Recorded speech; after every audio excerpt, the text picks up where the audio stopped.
So I won't go into too much detail. So my son was born 3 months early. He was born at 27 weeks. There were a lot of pregnancy complications. And I don't know if you would class these as experiences. I suppose just more spiritual memories, perhaps, in a way. So when I was pregnant, and I was having issues from about 7 weeks, constantly in the hospital, on and off.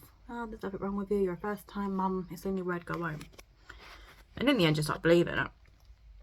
I don't know how far along I was. I think I must have been about 4 months or so. I started to get these dreams. And I was dreaming he was premature. I was dreaming that there was complications. I was dreaming all this kind of stuff, yeah. I just put it down to it being in my head. You know, I didn't think for a minute that I was actually prophesizing the future, so to speak. And I had all these dreams. And they were pretty constant, and they were very, very real dreams. And you can usually tell when you have a psychic dream because you wake up and you get a different feeling compared to when you have just a normal dream. Lo and behold, at 6 months, I ended up having a premature baby, and this and that, and I was very, very sick for about 18 months or so.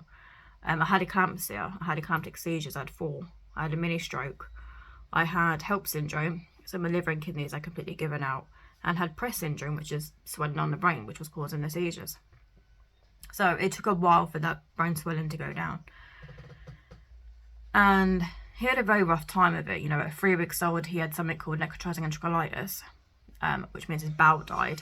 And then he also had a grade 4 IVH. He had a stroke. He's 7 now. He's doing good. Touch wood. Yeah, and I remember just having this calm over me. Like, he was at John Radcliffe for 4 months on and off, and his first operation on his bowels was at 3 weeks old, and he was so sick they couldn't take him off the ward. They had to close down the whole of the neonate ward to do the operations that needed to do.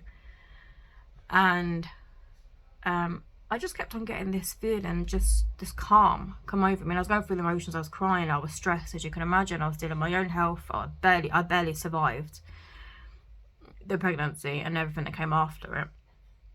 And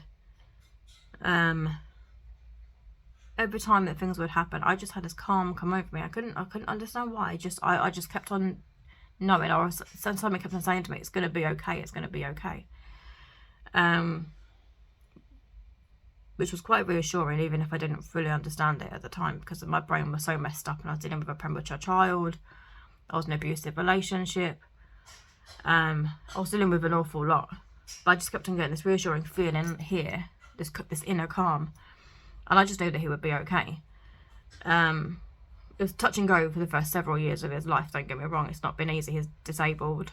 My son is disabled. He's got cerebral palsy and stuff like that. That's just, you know, but he's with me, he's alive, and he's alive, that's the most important thing. Anyway, yes, I kept on getting this feeling. So after we were finally allowed home, I was living in a flat at the time, and it was a new build. No way it could be haunted by anything old anyway. And I'd have him in his bouncer, and for quite a long time after he was born, I barely slept.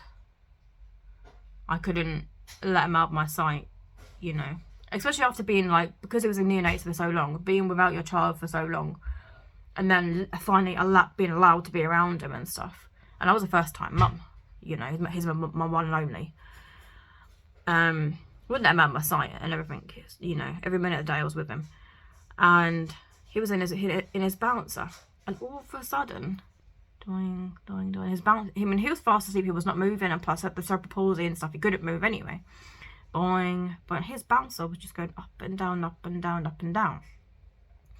And I was getting a bit freaked out. I mean, even I was a bit like, what? Because as much as I deal with the spiritual, it's not very often I deal with physical manifestations of spirit. But it was moving up and down in the most gentle, like someone was rocking him. someone was rocking them. And I said, can you stop? Because I wanted to know in my head, is this actually a spirit? Is it a good spirit? Is it a bad spirit? Is it my imagination? Is it the wind? Is he farting? Well, he couldn't have farted. But is it something that's making it move? And up and down. And I said, can you stop? And it just stopped dead. It just stopped dead. And after a few seconds, I was like, can you do it again? And it started doing it again. Ever so slow, ever so gentle. And yeah, and then I can't remember if I asked it to stop again or not, but it stopped anyway. And there are a couple of other things, like he would always see things. Even as a baby, he could tell that he wasn't paying attention to this world, so to speak. Now, when he was born flat. Well, he wasn't breathing, shall I say. And I wouldn't be surprised if he did visit the other side more than one occasion since his birth.